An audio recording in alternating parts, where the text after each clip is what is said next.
The sky so far, but I can't lose it.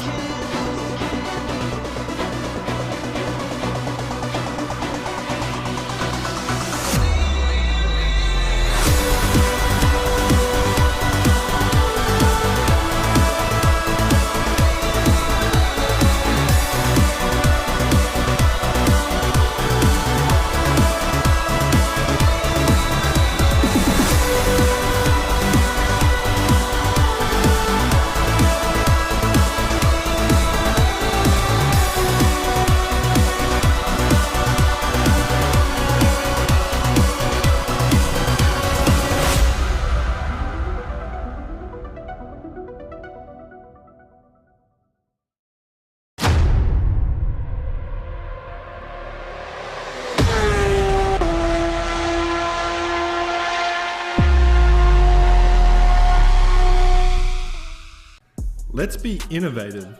Let's challenge a norm. Let's raise the bar. Let's be the elite.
To be the best, one must beat the best. Ovals, road courses, the streets of iconic cities, race after race, the top sim racing IndyCar stars will battle it out. In sim racing, it doesn't get any better than this.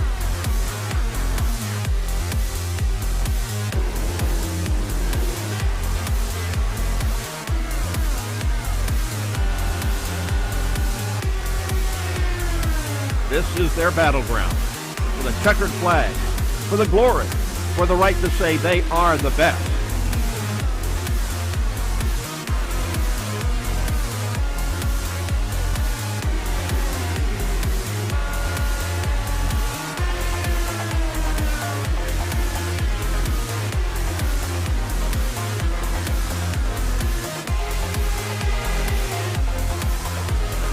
The cars and stars of the Lionheart IndyCar Series, presented by ButtKicker, are ready to race.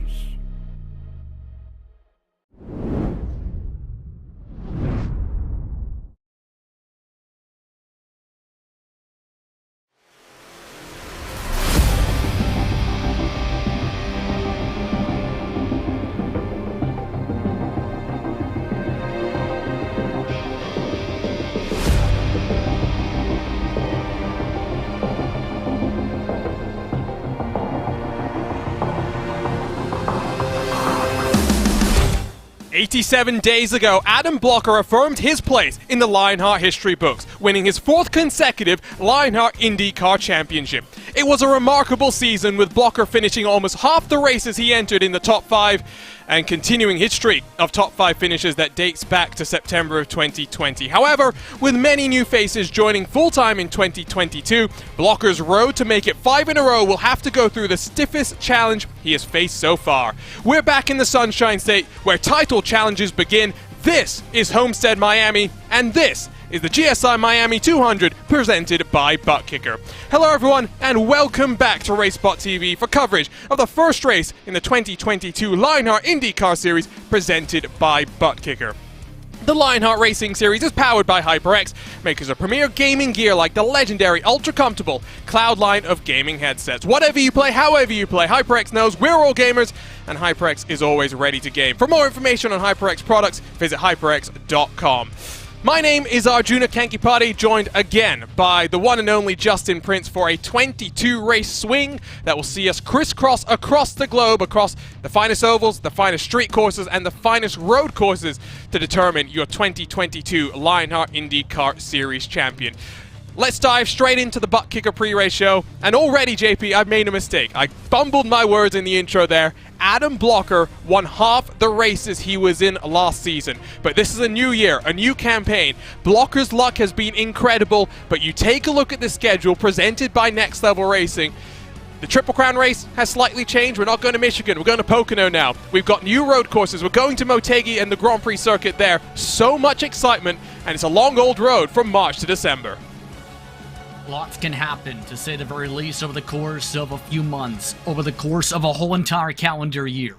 And it's going to be intriguing with Pocono now being a Triple Crown race, and that kind of leans into more of the newer Triple Crown attempts, with Pocono being a part of that, knowing its tradition amongst the initial Triple Crowns for IndyCar competition back in the 1970s, with its sanctioning bodies back then.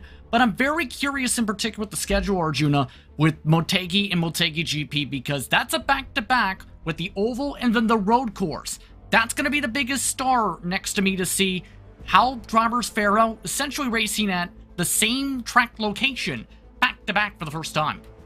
And of course, Motegi, you don't see the oval used much. The road course gets plenty of use for Japanese national championships, but it'll be great to break out the Indy cars there. Only once has Motegi GP seen American open wheel racing there. We'll go back to Silverstone, another road course where there was plenty of drama all the way to the checkered flag. Nashville after that will host round 6 of the championship. The first time we'll head there for a race in the Music City. Watkins Glen a little bit later in the season. Suzuka, we go to the land of the rising sun, not once, not twice, but 3 times. What fun lies in store for us. No points to talk about, so let's dive straight then into our series details presented by by GSI. I'm still thinking about 2020 and the year that we had there. It's the 9th year of the Lionheart Racing Series, the 10th season of this Lionheart IndyCar Series. We're racing in the latest incarnation of the IndyCar machines, the Dallara IR18, with a custom fixed setup built by Andrew Kinsella, RaceBot's own, with in-car adjustments, front and rear ARB, weight jacker as well, that always will play into account. Cash and prizes, there's lots of them, and almost $3,000 more than what we had last year. As we break the $10,000 mark, that's going to be so much fun to see what happens there. The champion will receive a Next Level Racing GT track cockpit and a GSI FPE rim. Triple Crowns, we mentioned that already, a bit of a switch from Michigan to Pocono. The defending champion, the one and only Adam Blocker, and your new team champions, private label Team Hype. That is the one to talk about, though, if you ask me, JP, because if Powerslide Adrenaline, as they were known last year, Powerslide as they're going to be known this year, if they had put Adam Blocker on a team with anyone else, that would have been a much more interesting race all the way to Auto Club. Yeah, absolutely. And remember, Adam Blocker essentially was on a team by himself and was still amongst the top 10 best scorers in the team standings, correct me if I'm wrong, Arjuna, by the end of the campaign. That's how consistent Blocker's last season was individually alone. But the main thing for private label Team Hype, remember, they were trying to bring in drivers to gain experience towards the end, like Phil Krause, who helped them a lot during that campaign. This season, I'm very intrigued to see how the drivers fare out, because lots of the familiar names are back for the field, Arjuna. It's going to be intriguing how private label Team Hype look to back up their championship. Let's talk about your event details presented by Moser Racing. Now, it's a 10th visit to Homestead. It's been in every incarnation of the Lionheart IndyCar Series. However, it's only been the season opener since 2015. Since then, it has always started your championship run. Pole position has never entered victory lane here, and that might be a stat that we see changing if the leader can stay out of trouble, given how this race is going to go. The race ended under caution twice, most recently 12 months ago when Adam Blocker took another victory on his way to a championship. The most lead changes and the smallest margin of victory both came back in Season 7, and what a race it was then. What lies in store for us? Let's say hello to everyone, JP. They can see our smiling faces as we get set for this season. You and I were just talking about this before we came on air. It's been a long off-season, 87 days since our championship finale at Auto Club, but it's a long road to December to close things out.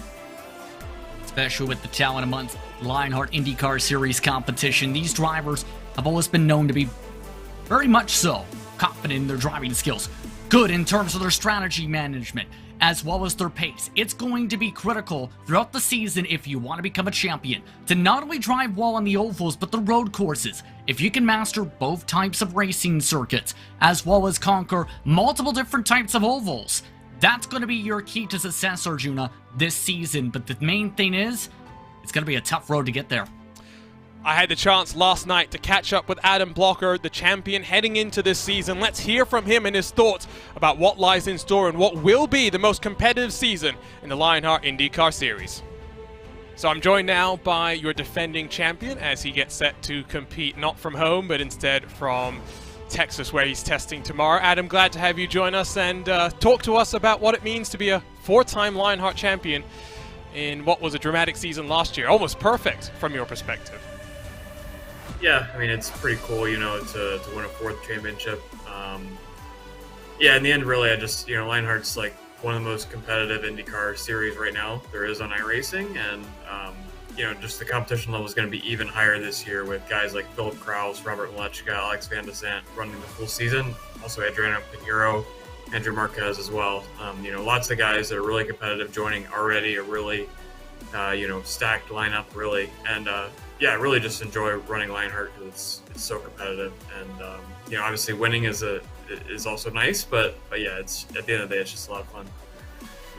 You talk about all of those names, but one thing that I think you and I have discussed in the past is that you've had a great run stretching back to September of 2020, not finishing outside of the top 5, and you make your own luck at times. You put in the work and you get rewarded for that. What's been the key to your incredible success the last 18 or so months? A lot of luck. I mean, you have to get lucky to be consistently, having no bad finishes. But yeah, I mean, I think a lot of it's just been experience and knowing in certain situations, when to go for moves and when to be aggressive. Because certainly I've definitely been aggressive. It's not like I haven't, shied away from challenges and stuff. But yeah, at the same time, there's just times where you have to race for points, and sometimes where you just have to go for it, and also knowing what strategies are going to work higher percentage of the time and be safer. Tend to be the strategies that I go for. So yeah, just a lot of those things, and I think this season will be definitely tougher, not just because of the competition, but also because I'm gonna have to do several races remotely, like tomorrow, and it's just so hard to race on a foreign rig and be able to, it's better than not racing, but it's still always tough. And you and I were also saying that maybe later in the year, as the title really gets into its final stages, you might be racing more races from not your home as well, which makes it more difficult. Let's talk a little bit then about your real-world career as a NTT IndyCar engineer with Ilmor and the Chevy program. How much fun is that for you? You've done several years now of IndyCar competition here on iRacing, but now you get to see the circus behind the scenes.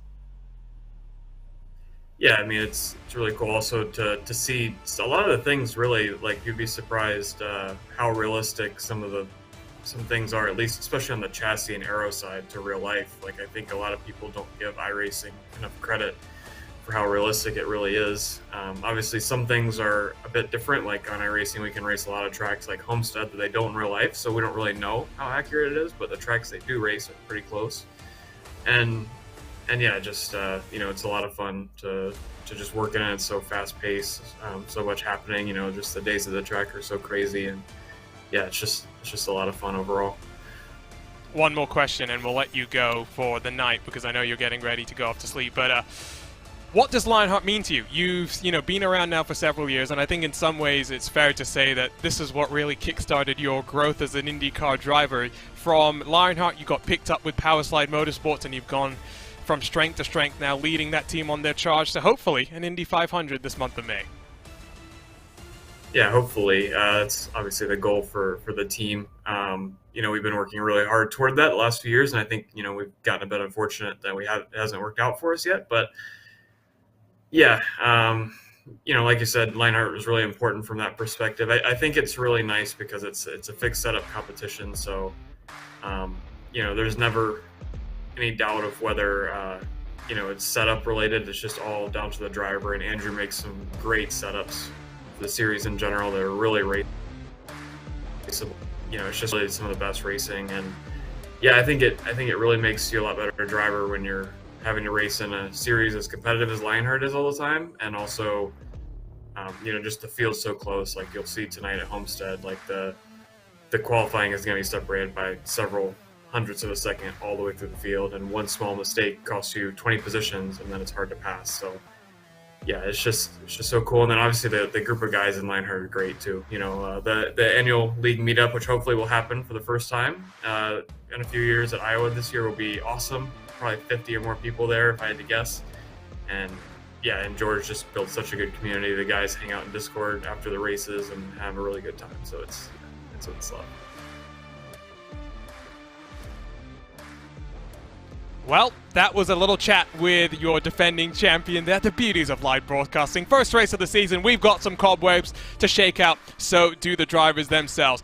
The thing to pick up on, though, JP, from that interview is the names that we're expecting to be at the top. And with 2 minutes left in qualifying, you can already see 15 drivers, 1/10 of a second. We saw the likes of Phil Kraus, Robert Malechka, Alexander Van der Sant, and Alexis Newsom all shaking up the field halfway through last year. This year, they're still classified as rookies, but they'll be pushing for a championship. And many of them, remember, were a part of that, I would consider, elite rookie class for those new to Lionheart competition coming to the Speedway ranks in particular. Wouldn't be surprised to see them amongst the top 5 in points, such as a Newsom, such as many of the others we've seen do so well. But the main things, remember, for drivers who are amongst that grouping, like Barrett Rolfe, they need to fix things like qualifying. Make sure to fix any major mistakes if they want to be able to contend completely, because track position is going to be key. How about one of the raw rookies, the 56 to the top of the board, 2/1000th of a second? That is the Brazilian Adriano Pinheiro. That's put it with a 25.149 onto pole. Time winds down in qualifying. We have about 50 seconds left. Malechka's on the outside of the front row. The top 5 split by 1/4 of a second. You'll note that Adam Blocker is only down in 9th. That's better than when he started last year, all the way down in 18th position for working his way through to get into HyperX victory lane. Alexander Van der Sant jumps up into 6th position.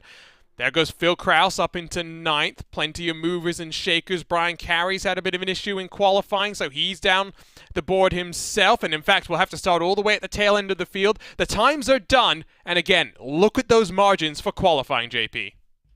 Very tight, as expected, as predicted by Adam Blocker. Going to be very close, I think, the whole season. Well, it is time then to go trackside for the first time this season to take a look at your starting grid here for the GSI Miami 200. We are ready to get underway.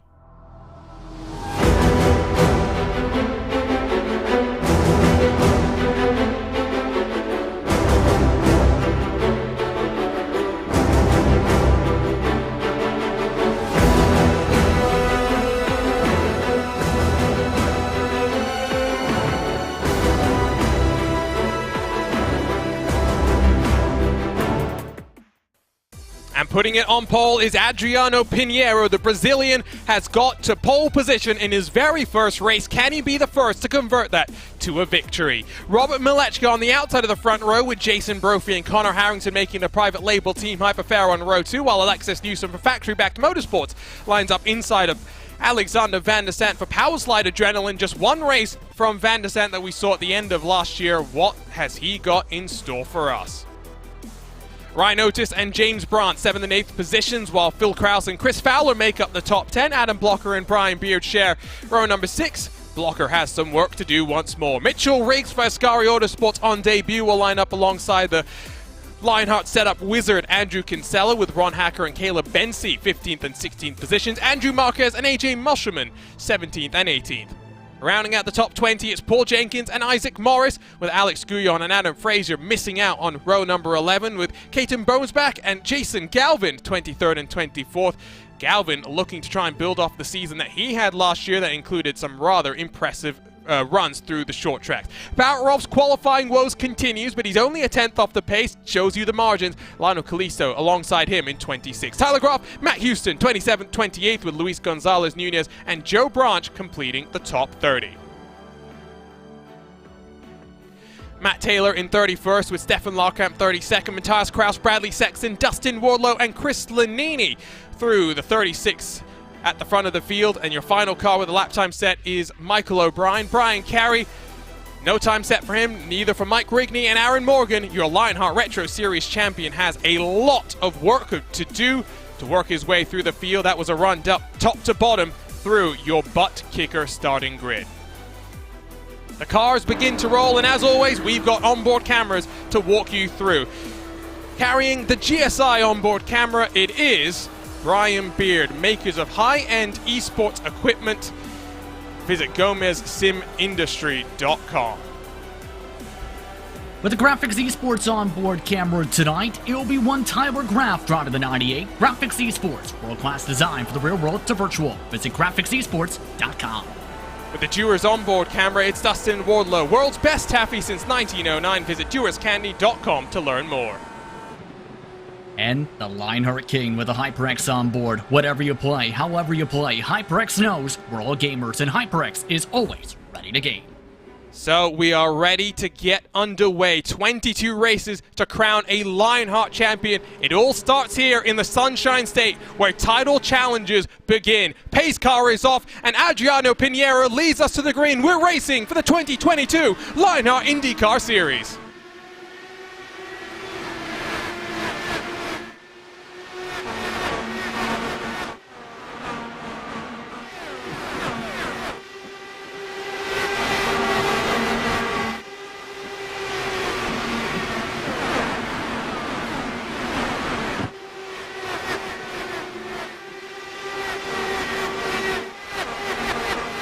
It's a good start from the front row. Jason Brophy has Alexis Newsom challenging around his outside. Nice clean start. We've got 40 cars, and we are expecting plenty of traffic difficulties because dirty air is going to be a major factor, JP.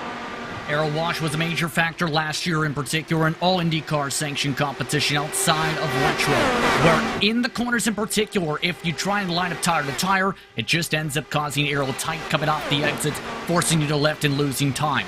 If we're talking about the expectation in turn, the top two might be able to try and break away if they work together, but everyone else, it could be difficult. The thing is, top two are kind of not working together. In fact, Pinheiro's running away from the field. Already a 4/10 of a second advantage as you see sparks flying through some points of the field. We're watching the outside of the top 10, where Adam Blocker is now looking to the inside of Jay Brandt as he tries to work his way up into 9th. Behind him looks like Andrew Kinsella and Caleb Bensi going side by side. They're all searching for clean air though, JP, and that is very much the name of the game here. It's going to get very difficult with 40 cars on such a tight oval when the reality of lap traffic becomes a factor. And you kind of need to be cutthroat with the movements, too, and the passes you make, because if you have the opportunity to get clear, you have to essentially take it or Juno. We've seen that with the close call just coming out for turn 2 with Jay Brandt. You know, in the back end of Adam Blocker is Blocker clear. But that's the factor. You need to be able to run where there's clean air, avoid as much of the aero wash as possible if you want to make forward ground if you're stuck in the pack. And remember, for Blocker, we talked about this in a different situation in terms of where he's racing from. That takes a lot of preparation to make sure you're ready to go for a race like this rig-wise. Testing yesterday with the NTT IndyCar Series at Texas. Testing today lots of the rookies getting their first try at going flat out. Christian Lundgaard had some descriptive words to describe that terror, but look at this back in the pack. They're 2 wide, 2 rows deep as they work their way down in through turn 3 once more, already about to tick off lap number 6 of this 134 lap affair. If you're wondering what the fuel window is, it's between 38 and 40 laps, so we are looking at a 3-stop strategy, but the minimum number of cautions at this track, JP, has been down at 4. We've seen up 6, 7. We are expecting them to fly, and that is going to change the game. Look at the Hornet's Nest, and look at how racy it is right now. One of the main moments I remember in particular from Homestead last year for some of the action was front straightaway in particular. Drivers coming off of turn 4, having a bit of contact, and or right about here trying to aim up their entry points with some of the arrow washing over, judging the speeds coming in and potentially pushing up into the drivers up top. That's going to be a major risk for drivers to maintain and be careful of today if they want to avoid potential contact or be that said caution. Let's go back and check up front with Adriano Pinheiro now having got 8 laps under his belt as a leader. Robert Malechka, we thought it would be the top 2 that might break away, but he's dropping backwards into the clutches of Jason Brophy. Alexis Newsom coming under further pressure from Alexander Van der Sant behind. On the edge of the top 10, 2 fairly new drivers, 1 debutant to Lionheart overall, 1 that we saw compete in the Speedway Series last season. Mitchell Riggs, Caleb Benzie duking it out with one another. Chris Fowler and Jay Brandt enter the top 10 for both of them as once more they cycle their way into the corner. They're all just looking to try and survive right now, JP, because if you take a look at the track map and how things are cycling out right now, first to 40th, they were split by only about a tenth and a quarter in qualifying, split by almost 12 seconds now. That's half a lap here. Traffic is not far away, maybe another 11 laps or so before your leader starts to run through the field. And that'll make it very difficult for the race leaders in turn, Arjuna, because we've seen at tracks like Phoenix, you get into the arrow push in range of drivers in front. It can slow down that tempo significantly. I've noticed something too where the bottom line is really rolling in quickly, because in stock cars, that's where a lot of the grip is, especially around that end or just above that first seam. The drivers on the top line going up there to avoid the arrow wash, they've been kind of losing the ground, I've noticed, and are not really making it work outside of maybe Alexis Newsom. Here's a battle between Brian Beard and Jason Galvin. It looks like up front, Connor Harrington has just gone and passed Alexander Van der Sant. They're squeezing one another. And for second, Jason Brophy in that 88 has ripped away that second step of the podium from Robert Malechka. Now we'll try and focus his attention forward. Still plenty of time to make up there. Van der Sant and Harrington still side by side and arcing it off the corner. That's where you want to be. Van der Sant holds on to 5th, but they're 1.2 back from Alexis Newsom. Well, that was a switchback, if anything, because Van der Sant was initially passed on the bottom quickly by Harrington. Here's the difficult part. You don't clear by immediately, it loses you a lot of potential momentum and causes you to get into this draft swap moment, back and forth. They've now lost themselves a couple seconds here. They were in the draft of Newsom before this fight. Now Newsom's picked up the draft from Malechka III and is waving goodbye to this group. See behind Phil Kraus lurking in the rearview mirrors as we're having a look top and bottom at action up and down through the field. Up top, you've of course got that battle between Van der Sant and Harrington. Down low, you are seeing the battle midway through the top 20. Battle for 26th, in fact. They're single-filed at least for the time being, but I don't think that's going to hold for very long because Luis Gonzalez Nunez is tucked below AJ Musselman. And the Musselman competed part-time on some of the ovals last year. Good to see him with a full season campaign as now Van der Sant's going to slip one more back as Phil Kraus gets the draft from his teammate. Private label Team Hype now have 3 cars sitting up there in the top 6. One thing to note as well, no Joshua Chin today. He is expecting to be around for the next couple of races, but work precludes him from being able to attend today's season opener. Private label Team Hype, of course, trying to defend their team championship. Jason Brophy will not be scoring points to that main organization, so really watch for Harrington and Kraus here. On screen, though, it's your 2020 Retro Series champion, Ryan Otis, who's got a mirror filled with Mitchell Riggs and Chris Fowler looking to get to the inside. And I'm wondering if that decision, Arjuna, may be coming down simply to knowing Brophy's consistency on the road courses I want to touch upon, because Brophy's not the greatest on the road courses. Kraus is one of the top drivers on the road course is up there with Adam Blocker. So that may be a thought where if they expect the team title to close up even more, that may be the decision to say, okay, we're going to put Kraus on the main team this year. And you're right. We want to be careful because Jason Brophy did have some decent performances on the road course, but not to the level of Kraus, for example. He came in mid-year, only 10 races under his belt, should have won on a road course, but Adam Blocker just proved to be able to steal him away, then stole the win at Michigan. It took a while for Kraus to get that elusive victory, but once he did not look back, and I think that's a driver to very much keep your eyes on. Let's keep our eyes further forward now because, well, from second, Malechka is now fighting to try and hold off Alexis Newsom as they work themselves into turn number 3. You do see the pit access road there, JP, coming through the corner. You'll see when we get to that pit stop cycle, we're halfway through the fuel window right now, drivers will enter the access road coming down into turn 3. Now you have to be careful because we saw this a number of times last year. If you go in too hot, trying to minimize the amount of time that you lose slowing that car down, you'll go off into the grass, and that's when chaos will ensue.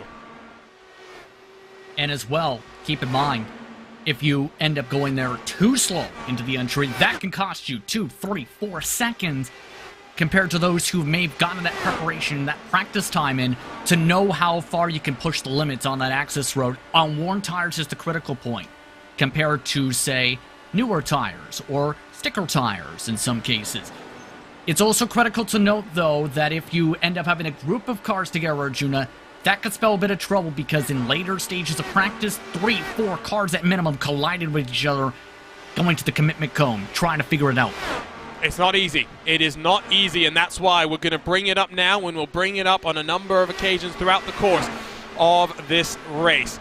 Andrew Marquez +3 on his Lionheart debut. Now, Marquez has been one of the standout performers of the 2022 Season 1 iRacing IndyCar Open Championship. It's an official series run by iRacing, races every couple of hours. We broadcast the main race, the strength of field, on a Monday evening, and Marquez not only put a car on pole position at a short track like Richmond in an open setup competition, but then drove away from the likes of Adam Blocker, and if it wasn't for an ill-timed caution which allowed Blocker to close the gap and get the jump on the restart, Andrew Marquez would have beaten Blocker on pace and on setup as well. And it's hard to understate, Justin, or it's hard to overstate how impressive that really is. Especially knowing how some of the structures can be on the open side of the iRacing service where Power Slide knows that knowledge base. It was critical, I think, though, and I think that's why someone like Blocker noticed Marquez because of that pace difference and maybe how he feels organization. In turn, though, I think it's with this being a fixed competition, as he mentioned, with the in-car tools, that's going to be the more critical thing, where everyone's on the same type of setup, but also can make their own personal adjustments to be able to feel things out, say if you're in the midst of this battle. Plenty. I don't even know where to look right now because there is so much going on up and down through the field. Just on the edge of the top 20, you've got Tyler Graf watching in front as looks like Paul Jenkins is diving down low. You have Ron Hacker searching for that air to ramp himself off of the corner behind them. Looks like potentially that's Barrett Rolfe and Joe Branch going side by side. And let's talk about it again. Barrett Rolfe is an ace in the race, but just cannot figure out qualifying. He's only managed to gain a position from where he started this time by, and that's the danger with not understanding how to make a car go fast over 1, over 2 laps, JP, because we've seen him carve through the field on occasion. It's not always going to be that easy. Exactly, and that's also coming down to driver skill, too, with the difference between the pace marks in terms of knowing what line works at what time. What is the track transition point from, say, top line being better than the bottom or vice versa. That comes down with years and years of experience and knowing and practicing those said changes to be able to get the feel of things, whether that's official racing or whether that's hours upon hours of testing. That's so very critical to be able to figure things out as a driver, to be able to have a true shot to make a run. Walk you through the movers and shakers as it stands right now. Matt Taylor +10, qualified in 31st. In fact, now is battling with Ron Hacker just up the road from the guys that we're focusing on. Matt Taylor who missed out on the Retro Series title in dramatic fashion. It was chaos and carnage all the way to the checkered flag in the HyperX Championship 250 at Auto Club. And then for 20 minutes after that, while we tried to figure out the count back, Aaron Morgan, Matt Taylor were tied on points. It did go to Aaron Morgan at the end of the day. They were teammates last year. They're not going to be teammates tomorrow night when the Retro Series gets underway. Don't miss that. Same time, same place. Just on a Thursday evening instead of your Wednesday evening entertainment. It's calming down very slightly out front. You don't really have too much going on between any of the drivers. Adam Blocker has just lost a place to Chris Fowler, and now might even actually lose a spot to Mitchell Riggs, who in that Ascari Autosport 09 machine is looking down to the inside. But again, he's got some dirty air, and Blocker's going to maintain that momentum and really get the run off the corner as well, and should hold on to that spot. Let's talk about what we're in for the rest of this series, JP. I mean, we looked at the schedule before we got underway. Some classic tracks, but again, that mix of oval, street courses, road courses, it's what makes the IndyCar series in the real world here on iRacing such a difficult, diverse challenge. And that's why if you win a championship like this, you can really say you have mastered the different disciplines of the IndyCars. Blocker and Riggs almost come together. And it's not an easy championship to do, first of all, because of those differences, where if you're good on the ovals, congratulations, how good are you in a road course? Say you're a top 10 driver in the ovals, but 30th on the road courses. That's going to mean you're basically middle of the road, if at best on the point standings, or vice versa. It's kind of that championship where you may see a lot of movers and shakers when it comes to your front runners based on track to track and maybe even oval type differences from short track to Speedway rather to intermediate. I would put Nashville maybe in that category with the concrete and the smaller than a mile and a half distance. It's going to be the schedule which will be testing the drivers. But the main thing is consistency. There were several times last season, Arjuna, where we've seen momentum swings back and forth. If you want to win the title, you need to stay consistent like Blocker basically did all season. You can't afford to be streaky or have 3 good races then 5 bad ones, or 1 good race, 2 bad ones. You're not winning a title like that this year. No, very much not.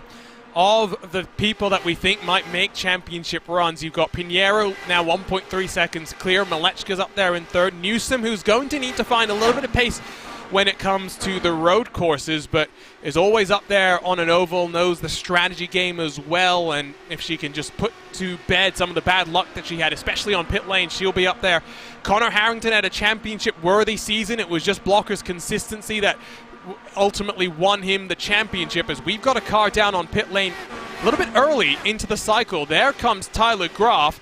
Now, I don't think there's any damage to that car. I think maybe he's just trying to get the undercut working here, JP, because the speeds that these cars go, the load that you put into the tires, they wear out very, very quickly, and Tyler Graf is already up and rolling after 8 seconds in the box. Yeah, I'm intrigued because Graf didn't have the greatest track position. Maybe the reason for the gamble here, because it's a long race, is expect to be a 3-stopper no matter how you really slice it. But the same thing, when you think about it though, is that last stop's projected with about 20 to go. Maybe he's thinking, if I try and stagger it to around 30 to go, that he might try and force the leaders to play catch-up. Here's the problem. 1, he's going to be taking nearly 3 wide here. 2, how far is he going to cycle ahead is the biggest thing, with him being already 21st, which, by the way, is around 15 seconds behind the leader. Yeah, no, now you go a lap down, and as Townsend Bell likes to call it, you go in the danger zone. If the caution comes out now, it's going to trap you 1 lap down. It's not where you want to be. Stefan Larkamp, Michael O'Brien, they're side by side for a moment coming in towards turn number 3. New liveries for the Alcantech NHR team. No longer is it the white, green, and red. Slightly different now is Pinheiro's going to come down in as well. It's a little bit earlier than expected, but he's been leading the way. No ability to do any fuel saving. The Brazilian will make his first stop in Lionheart competition, and executing on pit road, Justin, is something we were talking about. Newsom's struggles. If you can't execute on pit lane, you're never going to be in a position to win races. Several times last year, Newsom had speeding penalties or had to get a front wing change because of a little bit of contact with the track or anything along those regards.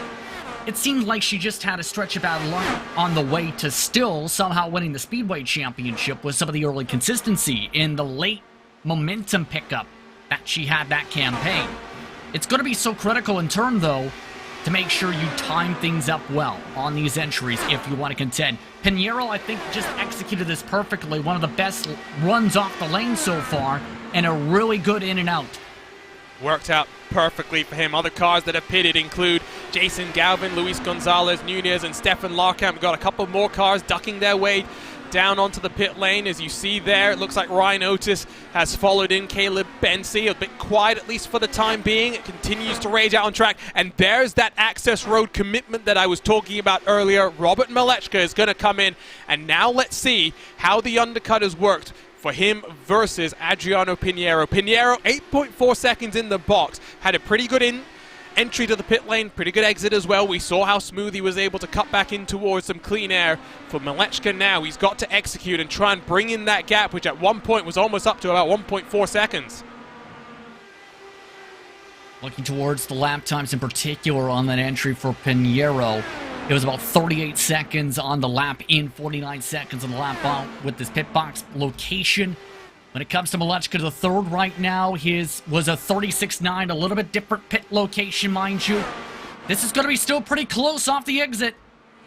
Now, remember, Pinheiro's up to speed, but Malechka might actually still be in the draft, so a good stop from Malechka there. Maybe Pinheiro got caught up in a little bit of traffic as a couple more cars peeking their way down onto pit lane. Phil Krause, Paul Jenkins amongst the company. Only 13 cars, yet to come down pit lane. This is where sometimes you'd expect the first mistakes, maybe that first caution of the season, to come on out. Pinheiro's going to cycle through once more. Connor Harrington has come out of pit lane after an 8.8 second pit stop. He's behind Jason Brophy to the tune of 2 seconds. And green flag pit stops, JP, they lead to the gaps breaking up. I'm just double checking the speeds in particular, and here's the thing that I think gained Malechka a lot of time, Arjuna. He was 10 miles per hour quicker on the access road, and the difference was Pinheiro took the inside part of the access on entry. Malechka to the third trying to wrap the outside line through 3 and 4 through that access road to carry that extra momentum. So we had the more, that's where that 1.5 seconds on entry comes in. That's now helped Malechka to the third to get a bit more closer to the 56. Remember as well, if you're watching live on YouTube, jump into the chat, let us know how you're doing, who you're cheering on for, what you think's going to happen. If you're watching live on ESTV, then make sure to follow us on social media and stay up to date with all the latest comings and goings of Lionheart competition and everything on RaceBot TV as well. Jason Brophy working his way past a bit of lap traffic. Gaps have opened up. Now, Pinheiro's not too far clear of Malechka now. But Jason Brophy is about 1.8 seconds back from them, so has not worked out ideally for them. And I think we may have had a moment potentially on pit entry. What were we talking about? We were talking about the difficulty of getting in. We have a moment now. Michael O'Brien is taking the road course. What's going on with the 45? That's what I was referring to. Now we'll get the replay up and figure out what's happening to him, but I think maybe some technical issues because he's gone through the pit lane without actually stopping as Michael O'Brien. So that is befuddling, and in fact the woes continue for him as he's now finally found his way onto the lane. I think he must have missed his box. That's the only thing that can explain what I'm extrapolating from the timing. Let's take a look here. There's so many calamities of errors here. This doesn't look technical. This looks mental because... No. I think it's not technical. I think he missed his box, JP. Yeah, he missed the box. Then he went down the wrong road.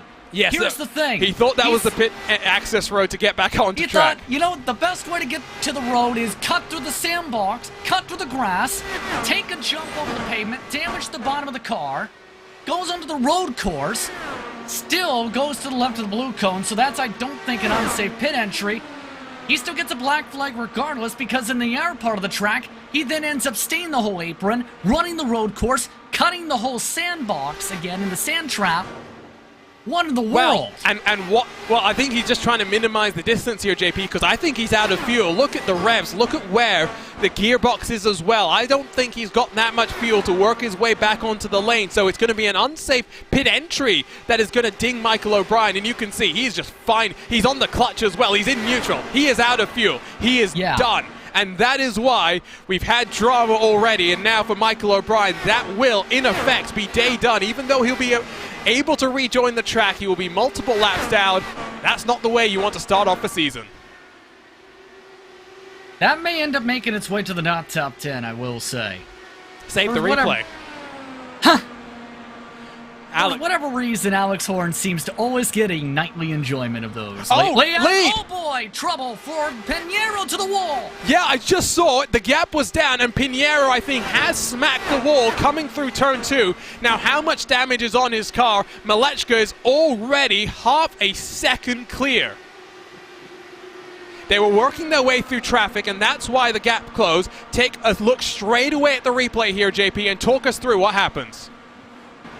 Yeah, he just ends up getting loose right in the middle of the quarter. Right there, he starts to feel it, commits to the throttle. Right there, bobbles up the track, just avoids the wall. But that is costly because he did have to go the middle line where he's not been really running too much, and not many have in turn.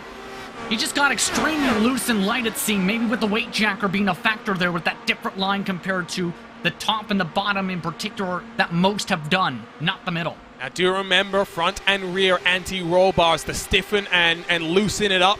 Get you a bit more understeer, a bit more oversteer, and then the weight jacker, which moves weight across the axis of the car. You can dial it in to really get the car turning the way you want, but if you don't have it, you have to be proactive with the tools. If you're being reactive with the tools, you're always going to be in trouble, and that's, I think, what we saw right there. As a result of that, though, the gaps have really closed. Top 5 split by 3 seconds, but only because Phil Krause has 1.2 back from Alexis Newsom. Malechka leads from Pinheiro, Brophy, Newsom, Krause, Harrington, Fowler, Van der Sant, Riggs, and Adam Blocker, who, of course, is racing from Texas on James Grahula's rig, a former racer here in the Lionheart IndyCar Series. And so we thank James for giving Adam a rig. I don't think Adam's competitors think the same way. We're watching, though, as Jason Galvin, Matt Taylor squabble amongst one another. And is that Andrew Kinsella who's behind them? Yeah. No, excuse me. Sorry, I'm getting confused by my own timing screen. I thought for a second Kinsella might have been a lap down. No, he's just looking to the inside of Tyler Groff. But I think Kinsella had a pretty calamitous pit cycle here, JP. He's lost 4 positions from where he qualified. I was going to say, because he's gained some time compared to some of the competitors in terms of how he did in the stop window, but he also had a horrifically slow out lap. That was up to 3 seconds slower than the rest of the competitors. The reason for Kinsella's situation, though, was I think he just came out in the side-by-side right in the mix to Matt Taylor and company and just couldn't get the close run. Just not the greatest, I think, end of runs for Kinsella, who led the way in practice, mind you, for the final session. Michael O'Brien jumps into our chat to say who is the silly person, because I can't use the exact words that he said, that missed his pit box. This guy, and that's something you do have to keep your eye out for. It's very easy at times to miss your box. I've done it before at a Daytona 24-hour race, leading after an hour. Because I was in a GT car, my pit box was basically the first one, and so I slow myself down to pit road speed. I didn't realize where my box was, and yeah, that's the story of the race basically for us. It didn't go uphill from there. If possible, it went downhill. Caleb Bensi for Team Race First, duking it out with Andrew Marquez, the New York native. Marquez going to lose out at least for the time being. 32 cars still on the lead lap. We've got a number of cars 1 lap down. Adam Fraser is 3 laps down. Stefan Larkamp is 4 laps down. Larkamp must have taken damage, JP. 90 seconds in the box for the number 62 car. Yeah, very unfortunate for Larkamp, who showed some decent speed earlier on tonight, but may have just realized coming to the box maybe the situation in terms of how that car was handling. Well, I also found out the reason, too. Yep. Is on lap 39, his in-lap, he got loose, smacked the inside safer barrier, and snapped the left front tire off. Watch this exit.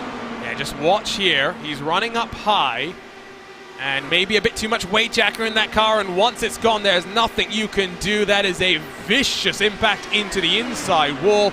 take one more look on board from Larkamp's perspective. You can already see it's loose. He's trying to just minimize the steering lock, say goodbye to the left side suspension, and that's why 90 seconds later Larkamp does roll off of pit lane. His teammate Marquez, though, still looking inside of Caleb Bensi, and now the question I have is, Marquez gets the move done, is where do you want to be positioning your car, JP? Because I don't think you necessarily want to be pinched down to the inside for too many laps here in this race.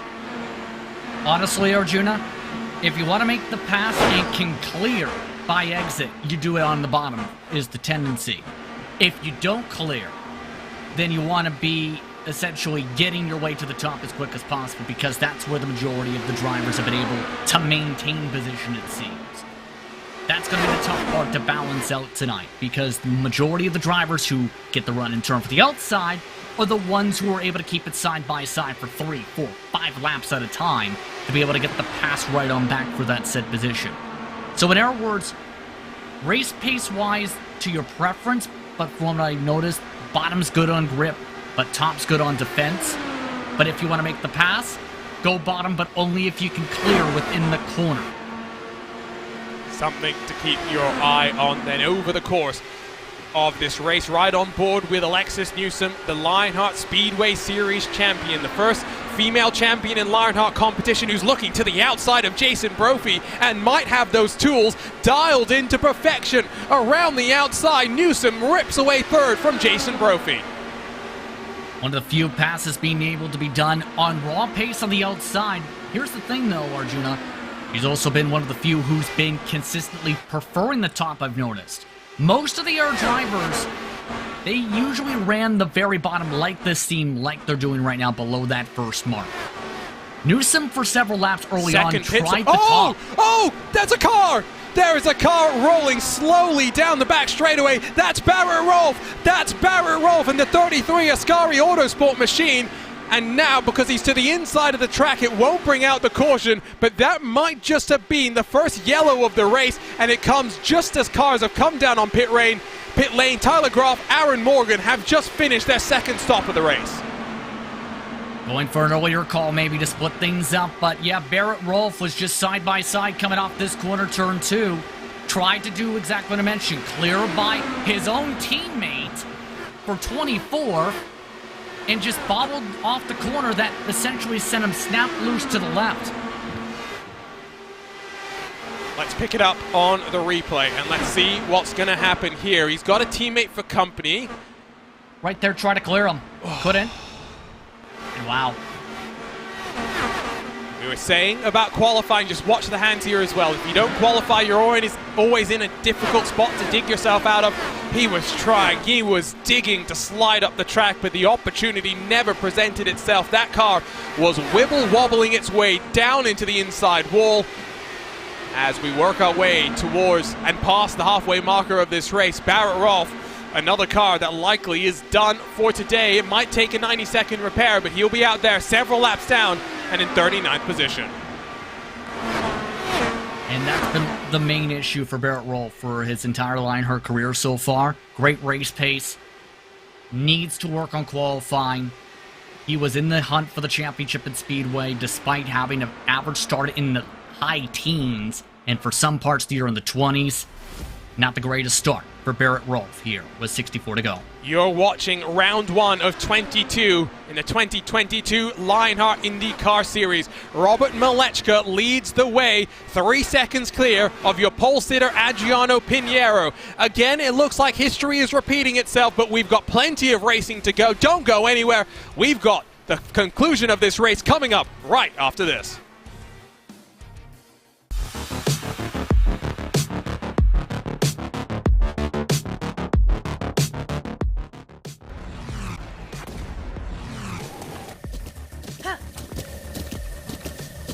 With the ButtKicker Gamer 2, what you see and what you hear is what you feel.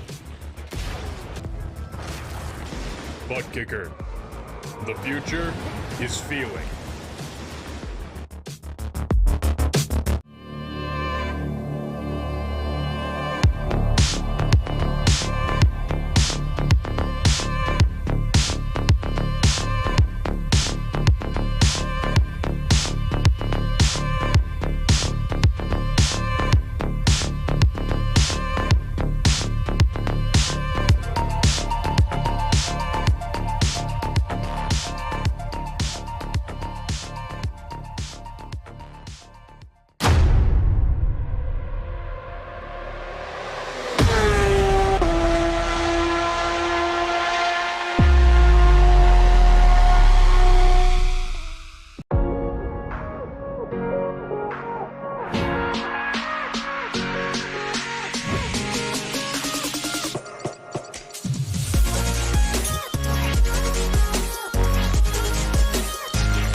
Welcome back to round one in the 2022 Lionheart IndyCar Series presented by ButtKicker. We're live in the Sunshine State for the GSI Miami 200 as we've entered the second round of pit stop. Arjuna Kenkipati joined alongside by Justin Prince for today's action. And JP, we have just realized that Alexander Van der Sant might just be playing a strategy masterclass. If he can go 45 laps in this stint, he's looking at making it his final stop of the race this time by. You know, the signs from Kentucky, from his previous victory back then, that's kind of coming up to mine now in that 0 in Sim 96 on track, because it's what he's done in the past. Stretch the fuel tank to the furthest it can go at a 1.5 mile racetrack and get to the end with one less pit stop. Here's the thing. For him to realistically do it, in my opinion, Arjuna, he needs to get to lap 90. Start at lap 90, come in at the end of that said lap for the pit stop, because then he only needs to make it 44 to get to the end of the race. Before that mark, it's a very tough sell for Van der Sant, in my opinion. So keep an eye on that white and purple car, joined up with Powerslide Motorsports at the end of 2021. Has been impressive to start off 2022. Plenty of speed, but missing some consistency that really is going to be important to find in this championship with such a strong field. Your pole sitter Adriano Pinheiro works his way onto pit lane, and this is important because we're going to track his progress in comparison to Robert Malechka, the 91 car that took away the lead through lap traffic. He came down a couple of laps prior. He's already 5 laps into his run, JP. The undercut might work nicely for him. Yeah, it's worked well, I've noticed, for drivers who are able to stretch it a little bit further. Yes, they lose the time on track by a few seconds with the call to be able to go on the fresher tires for the overcut. I've seen that do decently. But the main thing's going to be for Malechka the third. Doesn't have as big of the fuel advantage. Might be in the situation where it would be more fuel in the tank towards the end of the race. And as we've seen, the less amount of fuel you can put in the tank, the quicker you can go. That's also much to calculate, though, because this is all based on the matter of we've gone green to start off the season already. Holy green so far. Yeah, and I'm knocking on the word around me when we talk about that because, again, I said this earlier, it's a race where we expect cautions to be a reality. I mean, the lowest we've had was back in Season 1 in the second split when Lionheart had 2 splits of competition. That was 2, but other than that, the marker is 3, and maybe we're setting ourselves up for a helter-skelter finish to the end of this race, but I don't know about that. We've gone exceptionally clean, even though we've seen some fantastic wheel-to-wheel fighting. I think we might just be in for a grandstand strategy finish, sometimes what we do love to see. Caleb Bensi, Ryan Otis, the next couple of cars down onto pit lane. Remember, the fuel window was estimated at around 38 to 40 laps, but we've seen cars go a little bit longer. Van der Sant might be in position to take his first Lionheart IndyCar Series victory. Of course, was impressive last year in the Speedway Series, but he's glad to be out of the DW12 into the IR18 as we're watching a battle for the lead on track. Brophy and Newsom, who are doing 26.5s. Now that compares to Robert Malechka with the 26 flat. Big pace difference, to say the very least, right now with some of the fresher tires. More pit calls, keep in mind, going underway. How about 3 wide? And look at the difference already on those fresher tires. Just how well they can wrap the bottom. We've seen with that blue and pinkish red machine compared to the older tires. That difference right now on that fresher rubber, she talked about a bit, 0.7 of a second. All that's just from being able to stick the bottom and carry more momentum and throttle. While we're in this cycle of the race, let's work our way back in the pack to Aaron Morgan, who is Your Moser Racing driver profile, 27 starts in the IndyCar Series, 12 top 10s, 7 top 5s, third step on the podium on 2 occasions, but again, it might not be his heroics in the IndyCar Series that we're talking about just yet, JP, but it was a consistent second half of 2021 in the Lotus 79s and the Lionheart Retro Series that saw him win the championship in the closest ever championship in Lionheart history. He had to fight for that, especially with this pace on the road courses, was very stellar. In fact, one of the top drivers in Retro Series, oh boy!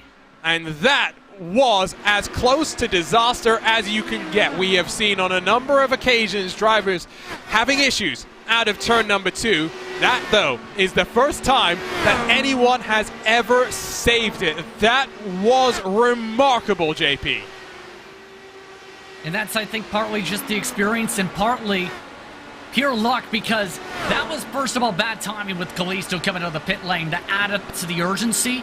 But essentially, it just looked like mashed the brakes, locked up the tires, yes, but that was enough to straighten out the car, keep it going. That's something drivers are taught in some cases on the sim. Hold on to the brake. That can help you stabilize it if you're able to lock it down.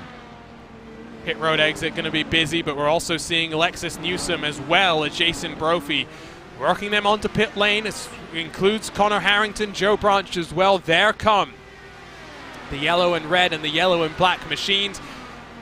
Van de Sant is at that 90 number now. Brophy and Newsom aren't too far away either, so I wouldn't count them out of potentially making it on one stop as well, but it will be Van de Sant who will have the shortest of the cycles on pit lane.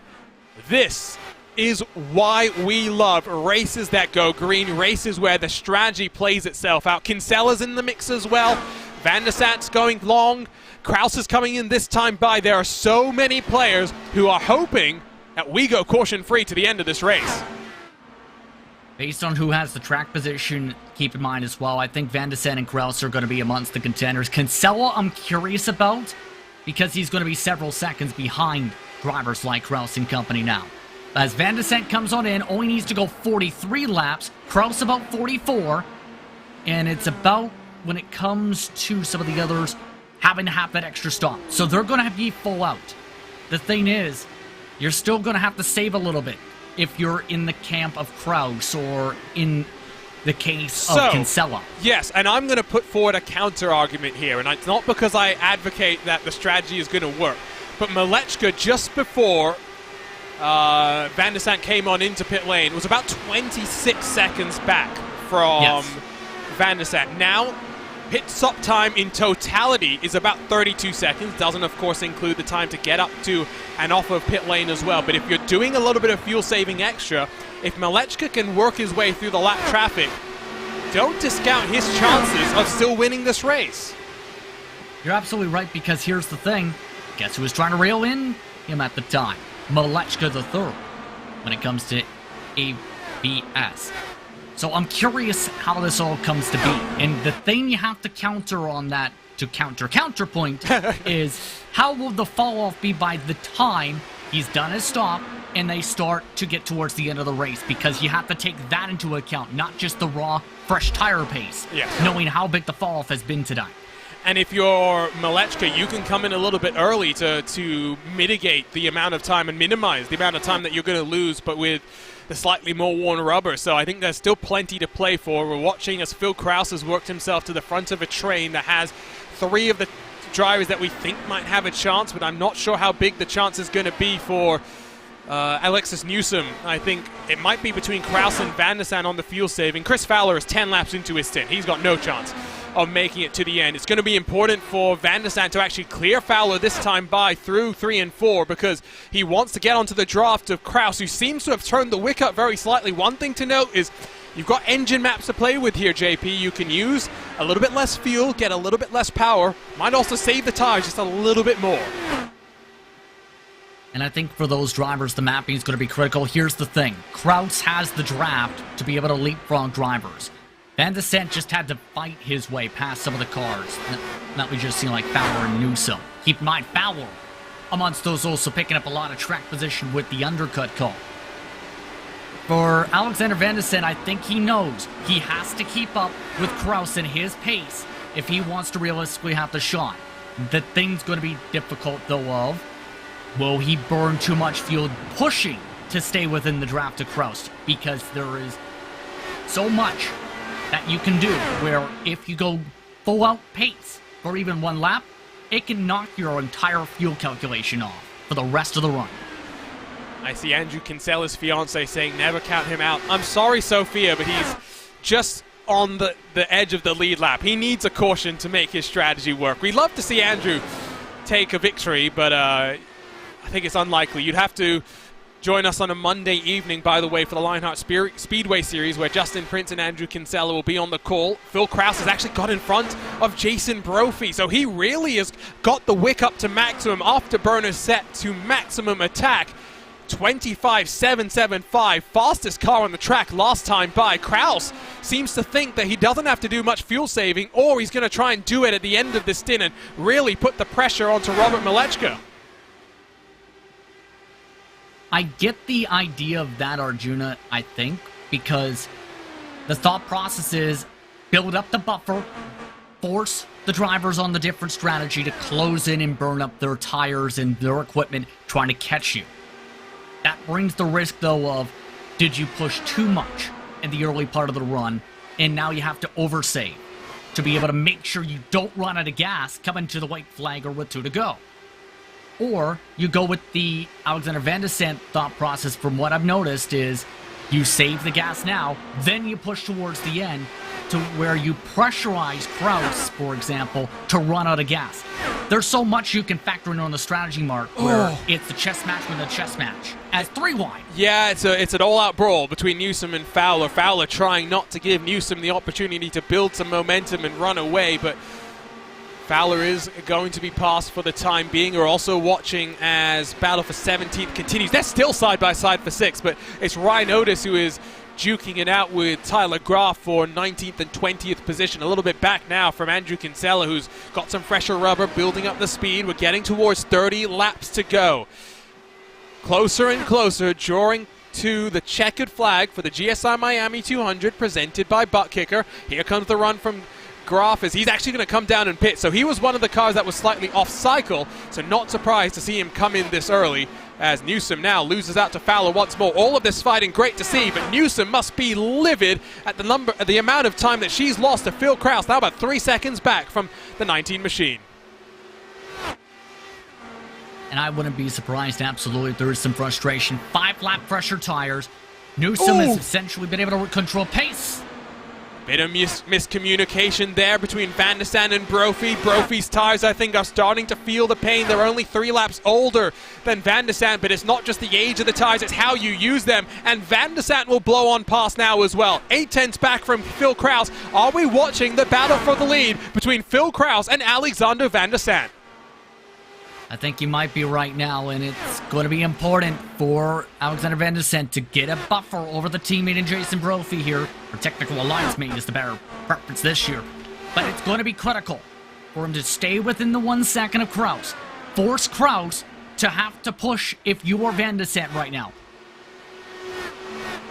Kraus, of course, has 2 victories to his name, Canadian Tire Motorsports Park and Pocono. So an oval and a road course. Pocono will be the home of our first Triple Crown of the year. That's a nice marker for him to be thinking about. And he kick off the campaign to dethrone Adam Blocker by winning here in the Sunshine State, where the night lights are burning down on Homestead, Miami. Traditionally in NASCAR and stock cars, this is a place where we see the championship come to a conclusion. We flip that around here. Since 2015 has hosted the season opener. The gap between Kraus, Van de Sant up to Malechka is down at 10 seconds. I think if a yellow doesn't come out, Malechka might be lucky to get a top 5 at this rate. Huge swing of things after we've had such of the focus, and most of the focus on the 91 to the 56 with how dominant their races have been. 49 laps led by Pinheiro, Malechka the third, 37. But it's just the swing of things, right? You have so many different strategies that drivers are considering in trying out to see, can we make this work? And I think for Kraus and Van de Sant, there's a decent shot for them absolutely to make this work with a significant buffer. Kraus has gone back into pushing mode, I've noticed. The 08 in sim, he is currently in saving mode again. It's a bit confusing. Van der Sande is meant to be the 96. Guyon is meant to be the 08. A bit of a mix-up with the numbers, so get that fixed up in time for the next race. A 4-horse race now for 50th spot as Matt Taylor is in front of Isaac Morris, the newcomer to Lionheart as well. Pinheiro's down on pit lane this time by. This will be a good indication of where he's going to feed out. Malechka's not far away from pitting as well. Brazilian has to hit his marks one final time. Should take 4 fresh tires, full tank of fuel, as here comes Malechka into the lane as well. I think just trying to cover it off right now, knowing how tight it's going to be amongst those with the fuel saving situation. But I think the main thing I'm curious about is how much time will they have to try and gain, and it's already looking fairly significant. How about a lap down already? I don't know if you're going to gain 35 seconds in 24 laps right now, based on the current projections. Yeah, I think we might have done our math slightly wrong when we saw Van der Sande work his way onto pit lane. The thing to note, Van der Sande went 1 lap shorter than Kraus out front, but Kraus is the one that is going pedal to the metal. Now 1.3 seconds clear of Van der Sande, the Indy native who now lives in Atlanta, Georgia. Lap times are starting to equal out, though. I wonder if Kraus has just tried to build a bit of a buffer at this point in time. Lots of racing to go as we get closer and closer to now 20 to go at Homestead Miami. Okay, the time has cycled around, Arjun, after all that shuffling. It's now 27 for Pinheiro. Malechka the third only needs to gain 24 seconds, a 3-second buffer. In fact, Malechka the third took a slight touch bit less fuel, better pit entry as well. That picked him up a few tenths in the lane in of itself to be able to get that buffer over Pinheiro after being half that gap before. Now I'm curious, though, is there going to still be enough time? I don't think you even have enough time to gain 23 seconds right now. No. With 22 laps to go. Definitely not, and as someone in our chat points out, we are in for a fantastic, not just championship fight, but Rookie of the Year fight as well. Throw in the likes of Pinheiro, Van der Sande, Newsom, Marquez, Isaac Morris, who we know will be quick on the road courses, Phil Kraus, Malechka, could go any way, and just like for the championship where consistency will be key, delivering at the different challenges that Lionheart throws at you will be paramount. Next time out, a couple of weeks from now, we're going to the streets of Long Beach, a very different sort of a race to what we've got here today. And a race that I'm sure just survive turn 1, survive lap 1, survive the fountain, and see what on the rest of the season and the rest of the race holds for you there. The gap has come down very slightly. Last time by 3 tenths quicker was Phil Kraus. He's got some more traffic to deal with. This time by, it's 2 tenths slower. Excuse me, a tenth slower for Alexander Van der Sande. Going back and forth, a tenth at a time, a tenth here, a tenth there. Less than 20 to go. If I'm putting you on the spot, JP, who's coming out victorious between the two of these guys? Well, I'm taking a look in particular at the speeds right now they're carrying, and with some of the wind factors coming in with the Northwest currently, with how the pace is being carried about, it's fairly dead even, I will say, in terms of their momentum pace, in terms of their speed marks. But for Alexander Van der Sande, I think he's going to be able to push more towards the end. I think for Philip Kraus, he's using a lot of that fuel right now that he feels he might not need to save towards the end. I almost feel like Van der Sande might be able to push hard enough to be able to catch up to Kraus and try something for the final lap. I wouldn't count him, Van der Sande, out for the victory. Let's have a quick look at the track conditions. Of course, now almost 10 p.m. here in the virtual Sunshine State. Relatively cool ambient, relatively cool track temperature, and not too many gusts of winds blowing across the track, which might just have complicated places like Turn 2 that little bit more. But one thing to keep your eye on will always be the wind on the ovals and how that's going to change the balance of the car. And the one thing I've noticed with the wind, as well as the difference in the corners too, with the way the elevation set up here at Homestead is, drivers have been able to stick more throttle input in, it seems, in 1 and 2 today. And tonight, rather, instead of in 3 and 4. 3 and 4 is where they've been having to crack the throttle a bit more. Go about 10 miles an hour slower on fresher tires compared to what they can do in 1 and 2 on the bottom. Looking at a fight now with Andrew Marquez and his onboard perspective as you got Bensi up high, you've got Mitchell Riggs Down low, good debut for Mitchell Riggs, really carrying the banner for Ascari Autosport as they look to go 3 wide. Marquez has to back out of that one at the very last minute, but these guys know that this is where the pressure ratchets up. Working your way to the end of these races, put yourself in the right position and you'll reap the rewards. Marquez's teammate Morris is down to pit lane this time by as Bensi tries to roll the outside and snatch away 7th from Riggs. Much different look for Caleb this year compared to past campaigns as he tries the inside. And that's what I talked about before. You can't clear off the corner, you're likely going to see the switchback in the attempt to pass right on back immediately. You can't clear in the upcoming corner from the switchback, you open up the door for another car to try and make a lead.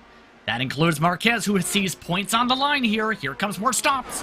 That's Blocker, and good point from Lionheart in our chat. Can that top 5 streak, which dates back to September of 2020, continue? Marquez down low once more, might clear himself on Riggs, but he's not just looking for 1, he's looking for 2. Marquez up to 6th position. What a move from the New York native.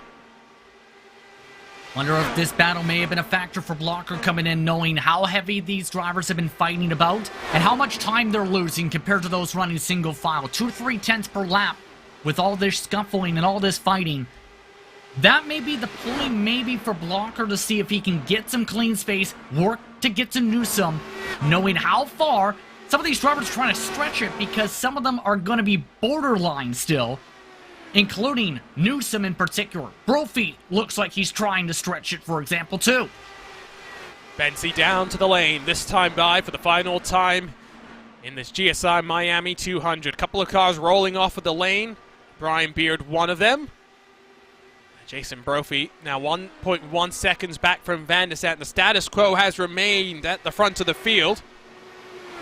Kraus from Van der Sant, from Brophy. The gap hasn't really come down too much, but it was last time by that we really saw that gap come down for the first time in a while. Got some side-by-side action further back. Think that's potentially some lap traffic as they cycle their way through. There comes Dustin Wardlow off of the pit lane. Van der Stadt's now actually within that magic 1 second barrier. With the tires as worn as they're going to be, I think getting this pass done on pace is going to be easier said than done. It might come down to the fuel, JP, if Van der Stadt's going to come out on top.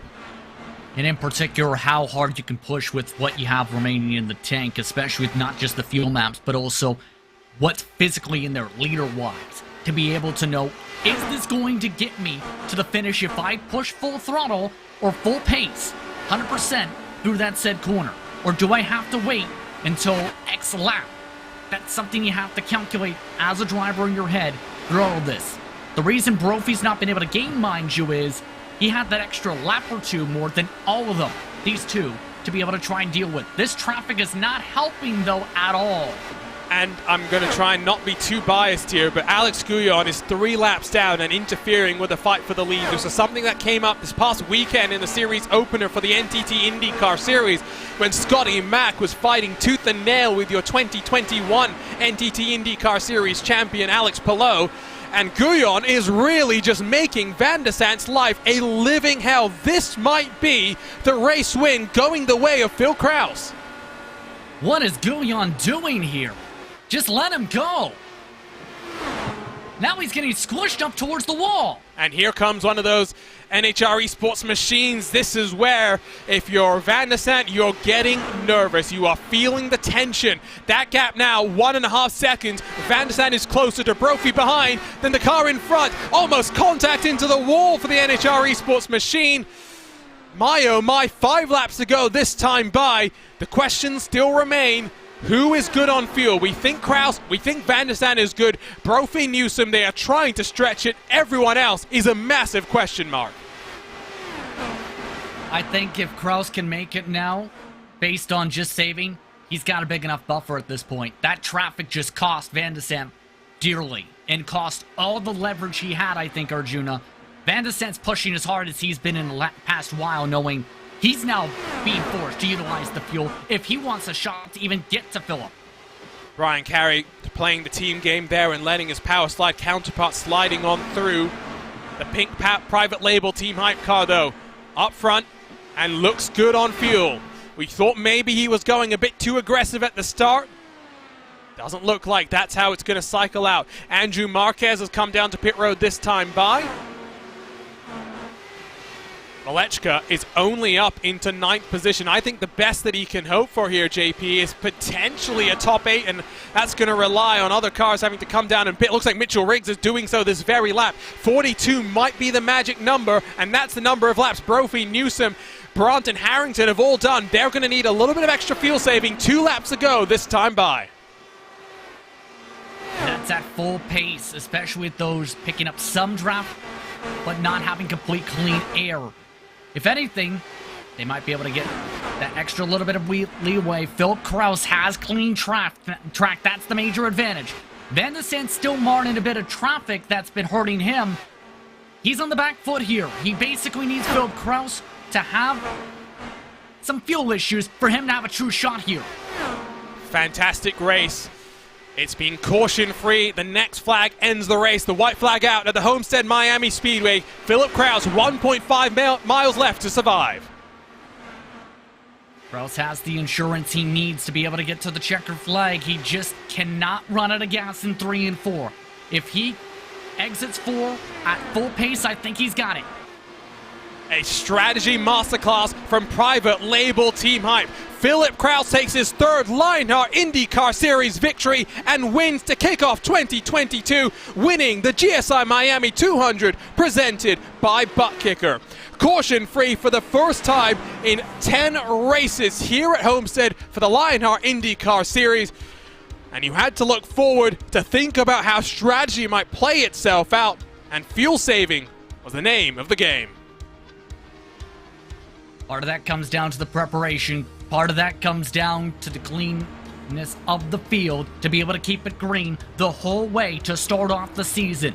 But for Philip Kraus, got the luck of some of the traffic, but also had the raw pace to maintain the track position while being able to save the fuel to put himself in this window to win this race. Doesn't even have the fuel to do any donuts, any burnouts. That's how close these drivers were cutting it. That's how fascinating fuel strategy. Well, he's got a little bit. There he goes. Lights up the rear tires, and Phil Kraus burns it down in HyperX victory lane. What a way to kick off the 2022 Lionheart IndyCar Series. It's expected to be the most competitive season that we've ever had, as Adam Blocker, anyone, tries to stop him from making it 5 on the row. And as we take a look at our Sim Race 247 unofficial race results, Philip Kraus is a winner for the 3rd time in his Lionheart career. Alexander Van der Sat is 1.3 seconds back. He may ask the question, what if lap traffic had helped me out just that little bit more? Jason Brophy makes it 2 of the Private Label Team Hype cars in the top 3 on points, while Alexis Newsom with a very impressive 4th to kick off her first full-time campaign. Connor Harrington rounds out the top 5. Great day for the Private Label Team Hype. Robert Malechka controlled portions of this race, but strategy was not in his favor. He comes across the line in 6th with Andrew Kinsella, working the strategy after a disappointing qualifying once more to get up into 7th. Adriano Pinheiro makes a good account of himself on debut. Pole position, lost the lead in traffic, and from there was on the same strategy as Malechka. He comes home in 8th. Joe Branch and AJ Musselman round out the top 10, 2 drivers who did extend the window to the very end of this race. Joe Branch, one of the biggest movers, plus 21 on the day. Brian Carey, after not putting in a qualifying attempt, finishes 11th. He's the first car 1 lap down, but he's 27 positions gained. A 46-lap final stint to make it to the end. Miraculous for the Canadian. Chris Fowler down in 12th, while Adam Blocker's top 5 streak comes to an end. But it's the first race that he's racing from a different rig in a long time. He'll be back home for our race in a couple of weeks at Long Beach. What will he do? What revenge will he take on the field? Caleb Bensi in 14th with Jason Galvin, Andrew Marquez, James Brandt, Matt Taylor, Paul Jenkins, and Tyler Groff completing the top 20. Many cars having to come in the last 20-odd laps to make their final pit stops of the race. Ryan Otis in 21st with Luis Gonzalez Nunez 22nd after a horrid year for him in 2021. Not a bad start to 2022. Matt Houston in 23rd with Bradley Sexton 24th, and Isaac Morris, the final car on the lead lap, down in 25th. Caton Pommer's back in the Ascari Autosport 37, finishes 26th with Brian Beard leading a Synergy Motorsports train through 29th with Dustin Wardlow and Lyle Calisto behind him. Aaron Morgan rounds out the top 30 for Graphics LPM. Big old field, and we get to the final 10 cars. Mike Rigney, Mitchell Riggs, Alex Guyon, Ron Hacker, and Matthias Kraus, as well as Adam Fraser and Chris Lanini and Stefan Larkamp, all make it to the checkered flag, albeit several laps down. Only 2 retirements out of the 40 that took the green. Barrett Rolfe and Michael O'Brien, the first casualties of 2022 in a caution-free race here at the Homestead Miami Speedway. Well, that leads us very nicely into our HyperX post-race show and in towards HyperX Victory Lane, where we're still waiting for Phil Kraus to finish his celebrations and get into the RaceBot TV commentary booth to talk us through what was a exhilarating start to the season. We have Phil Kraus now on the line, live from HyperX Victory Lane. It's his 3rd victory in his Lionheart career. And Phil, talk to us about that strategy. Yeah, it wasn't an expected strategy for sure. Honestly, didn't know about it till lap 20. Andrew Wood joined us and realized that we had a fuel number, so started saving real hard and somehow squeaked it out at the end. What was it like at the start of that final stint? Because we were thinking that maybe you were going a little bit aggressive, more aggressive than you needed to. Did you always know what the fuel number was? Was there any ever concern that you were going to have to back it down at the end? Wood was updating me on the fuel lap every 2 or 3 laps, so I was pretty confident in the number, unless he misread it by a lap. But mostly I was a bit aggressive on the start of the stint just to get by Jason, since I knew he had to save a lot harder than I did, because I think he pit at the end of the lap 89, and obviously Alex, I don't know how long he stretched it to, but I know he stretched it longer than I did, so I had to make sure that I got the clean air and ran away from him a bit before I got stuck up behind Jason and got into a battle with him, because if I got into a battle with him, I wouldn't have had the fuel to hold him off. This is without a doubt the most competitive this series has been. Adam Blocker is a 4-time champion, but you and many others are in his way, roadblocks in his quest to make it 5. This is the perfect way to start off the season. And do remember, you've got history of dethroning Blocker in championships. What are your expectations for this year, not just in the Drivers' Championship, but for Private Label Team Hype trying to back up the Team Championship from 2021? It's hard to set expectations for myself. Obviously, you want to do well. I'd say if going into this, I'd probably want to finish top 5, since the grid's really strong. It's probably the strongest grid in the IndyCar outside of when ISOWC ran a few months ago. Obviously, that was insanely strong. But for the teams, just hoping to keep the status quo and help Private Label Team Hype get another Teams Championship. But obviously, it's a really long season, and one race isn't going to determine everything. Congratulations on this start, Phil. Looking forward to seeing you from the streets of Long Beach in a couple of weeks' time. Yep, thank you. Your winner, Phil Kraus. Calm, but I'm sure jubilant with how that race went. We're now joined by Alexander Van der Sant, second step of the podium for him. And Alex, it was a fuel mileage game, one that we know you like. Ultimately, though, I think lap traffic in those final stages really hurt you as he tried to close the gap to Phil Kraus.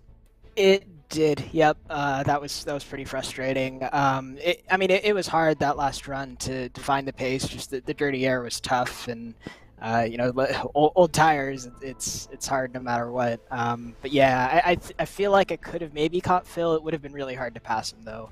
But yeah, I just got interfered with, unfortunately. But yeah, happy with the run though. Glad to make it on the 2 stop. I don't know why more people didn't go for that, but yeah, it worked out. That's one of my favorite types of races. So yeah, glad to capitalize on it. Well, I think the reason why, Alex, is the fact that no one expected this race to go caution-free. Let's talk about that as well. The fact that we went caution-free here sets the tone quite nicely for the rest of the season. You did one race last year at the very tail end of the campaign when you showed the pace. You had just signed up with a new team as well. You've grown leaps and bounds over the winter, and you've shown up strong here to kick things off. Sets the tone nicely for you heading into the rest of the year. Yeah, definitely. Excuse me. Yeah, very proud to lead the power slide contingent here. That was, yeah, like you said, didn't expect it to go green, but yeah, I know I have that long run pace. I think a strength for me was just being able to take care of the tires, aside from the fuel stuff. So yeah, just a lot to build on here. It's an interesting schedule. I mean, we're going to some new places, going to the likes of Suzuka, Motegi for a doubleheader. What's on your eye? What are you looking forward to this season? I mean, IndyCar is such a diverse challenge, and Lionheart really celebrates that. Yeah, I mean, I know I'm probably going to be pretty strong on the road courses. It's going to be hard to beat Adam, of course, and there's a lot of really strong road drivers, but that's also where I'm good. So yeah, looking forward to those. And then my favorite type of track is short tracks, so obviously going to be looking to get some wins on those. Congratulations on the podium, Alex. 2 weeks from now, we go racing on the streets of Long Beach. Very, very different, but maybe strategy will play vital there as well. We'll see you from Long Beach. Thanks, guys. Alexander Van der Sant happy with second. Traffic might just have made things very, very different. Jason Brophy had a lot of fuel saving to do in the final stint of that race, but he comes across the line to get another podium here in the Lionheart IndyCar Series, adding to the several that he's already got. Jason, good way to start the season, not just for you, but for the entire team as well. Yeah, private label team hype team. We figured out the fuel strategy on the fly. About the time Rob let me go in that first run, I went, oh, I think there might be something happening here. Obviously, he bailed from it, but we all went on it at that moment, and Phil did the best saving on that first run from, I don't remember what lap it was, like 10, 15 on. So, it was one of those, came out of the pits in the last run, and I knew I had to run to a number. There was no getting around it, so let him go, let Van der Sant go. It's not going to do me any good to be up there and run out of fuel. So, happy with how it turned out for the team. Happy with a P3. Feel like I was pretty good tonight. So, yeah. Now, I do have to clarify something, Jason, because I saw in the team sheets that we got that you are listed as part of Private Label Team Hype, but the understanding that you and I had when we chatted a couple of weeks back is that you're not actually going to be running with the main Private Label Team Hype organization. You're allowed a maximum of 3 drivers. Has that switched? No, I am running with the main. Chin can't make every race. You might notice he wasn't here tonight. Chin can't make every race, so he's got work schedule. He's working right now, so his work schedule's nights on Wednesdays, and so he cannot make some of the races. His shift may change sometime in the middle of the season or after the first few weeks, but I can make every race, so I'm on the main team. The main team is me, Phil, Connor. So gotcha. Well, I think that sets up a team championship fight very, very well as well. Let's talk about your, should we call them responsibilities outside of IndyCar competition? You're part of Team Conti on the eNASCAR Coca-Cola iRacing Series side. Good result for you guys this past week. How much time does that take from you, and how much do you enjoy being a part of the top level of oval racing here on iRacing? Oh, I love it. They're a great group of guys, really putting in a lot of work, and obviously it showed up yesterday. They didn't get results for everybody. I think, I'm Boose's crew chief. We got involved in a little wreck 40 laps in, and so you didn't see the results for everybody, but you saw what the team is capable of. And so, we try and bring the same thing here on the Indy side. Have to do a little more work on setups on that one. I kind of appreciate this fixed setup. It does take away from my Monday and Tuesday night sometime, but at least I don't have to build a setup and show up here. And, I like open racing, but I don't know that I can handle that and this, given this is Wednesday night. So I really do love running the IndyCar, though, and so real happy to be able to do this and that at the same time. Glad that we can clarify how the team championship is going to play out. It's a mouth-watering campaign that's up for us here. Best of luck for the rest of the season, Jason. Great way to get things started. Thanks a lot. Appreciate you guys. That wraps up our post-race interviews from our podiums. Very grateful for them to join us here live on RaceBot TV. Let's take a look, though, at what's coming up. It's a couple of weeks away, but we will go racing on the streets of Long Beach. Then we go to Kentucky a week after that. And there are times, JP, where the schedule is hectic. You've got back-to-back-to-back in the month of August, for example. I mean, you've got 4 races there, all in that month. But there's times when you get a bit of separation, a bit of decompression time. And I think working your way through the peaks and valleys of this season is going to be where we find a champion emerging. And it could be anyone. Adam Blocker struggled today. Don't think he is not going to return angry and looking for vengeance in a couple of weeks' time. Especially keep in mind, you mentioned Blocker, that top 5 streak is done. The season opener for 2022, and it's not even with a top 10 run like you'd expect with this pace. It's a 13th place finish, a lap down with this strategy call. And that is absolutely huge for the start of the season for Blocker to be on the back foot. That may be the opening that a lot of the drivers may say, this is my year now. This is my chance to dethrone the Lionheart King, take his crown. That is going to be so critical and bring so many questions in turn for Long Beach to see, does anyone dethrone his speed on the road courses to start off the campaign? For that's part of the swing. And again, same time, same place, 10 p.m. Eastern, 7 p.m. Pacific, March the 23rd. Look at that fountain. Not many ways that you can go too wide through there. I have no doubt on lap number 1. That's what we're in for. And because we've got multiple tire compounds, it's going to be interesting. There's an iRacing build coming next week. Will that bring more changes to the car? We will wait and see. But the first time we've gone caution-free here at the Homestead Miami Speedway, what a way to kick off 2022 and all 3 of our Lionheart competitions. We'll be back tomorrow, same place as well, the Homestead Miami Speedway with the Lotus 79s, but that is going to be a very different sort of a race. Expect pack racing to the extreme. For now though, it's time to wrap things up in our season opener. So glad to have had your company. We'd like to thank those that make all of this possible, starting with ButtKicker, the presenting sponsor of the Lionheart IndyCar Series. You're passionate about sim racing, but it always feels a little flat compared to the feeling of driving a real race car. Now you can actually feel what it's like to drive a race car. ButtKicker haptic hardware and software are easy to install and let you feel every bump in the track, slip of your tire, and the engine redline. The tactile feedback is so accurate and realistic, you'll be driving faster and having more fun than ever before. The Lionheart Racing Series is powered by HyperX, makers of premier gaming gear like the legendary ultra-comfortable Cloud line of gaming headsets. Whatever you play, however you play, HyperX knows we're all gamers. For more information on HyperX products, visit hyperx.com. Next Level Racing is an industry-leading cockpit and motion simulator manufacturer devoted to creating the most immersive experience possible for the global sim racing community. Take your racing to the next level and visit www.nextlevelracing.com. Moser Racing is revolutionizing sim racing with the development of industry-leading hardware and software products like their R21 direct drive wheelbase and RS steering wheel. Featuring zero-delay wireless technology and made from high-end materials, Moser Racing delivers the precision you need to reach victory lane. Gomez Sim Industries are manufacturers, or makers should say, of high-end esports equipment and controls. Precision built using nothing but the best materials available today. Passion and handmade craftsmanship drive each made-to-order build, creating a driving experience like no other. Visit GomezSimIndustries.com.